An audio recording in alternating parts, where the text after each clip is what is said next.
if you get nervous before games, that's totally normal. However, you got to be able to control it, because when it affects you negatively, that is a huge problem.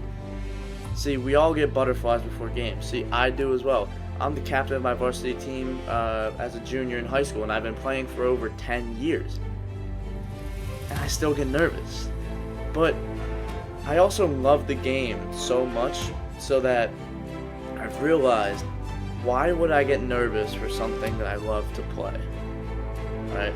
I know we talk about having the best workouts and outworking everybody, and while I still do agree with that, I will say you have to stop taking everything so serious. Right? We talk about basketball all the time on this channel, and sometimes we forget that at the end of the day, it is a game. And we have to treat it as such, or else we probably won't play well. The best players in the world in an NBA Finals, they're going to be nervous too. But guess what? They have worked on their craft so much and they love the game, so they're not going to let their nerves take advantage of them. Or at least the greatest make sure that doesn't happen. So, I just mentioned butterflies before games, right? You get that feeling in your stomach where it's just like everything's just bouncing around and like you feel nervous. Embrace it. You're not going to get this feeling back for, the rest of your life after basketball, so embrace it. The feeling I get before games of being on edge and just like a bit nervous and a bit tense, I love it now. I love it. And I've changed my mindset from nervousness to being excited. There was some study that found that humans have the same exact reactions when they're excited versus when they're nervous. So you can actually trick your brain into thinking you're excited when you're actually nervous about something. Stop taking everything so serious, embrace the butterflies before games, and have fun with your progress. So as you progress through the game, as you're getting better each and every day, and you're training hard, you're working hard, and if you ever find success, right, which you will, let's say you make a 3 during a game, or you put your team ahead by 1, be happy about it. Oftentimes we focus too much on the mistakes so we can get better, which is very important, like when we're studying film. Okay, what did I do wrong here? What did I do wrong here?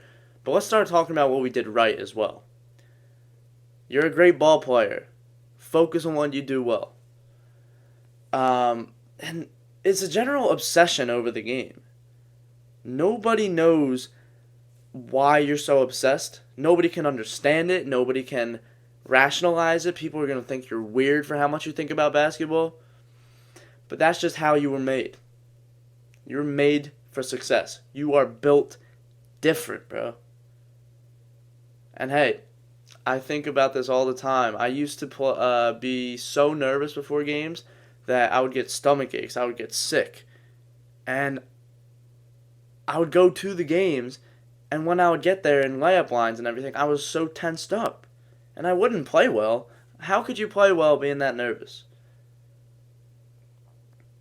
And so I stopped being so attached to the results.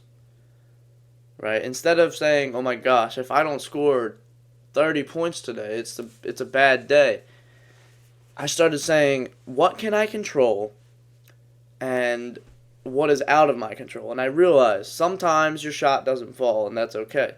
But what I can control is my hustle, my IQ, and just my general basketball skill that I've learned and mastered over these 10 plus years of playing.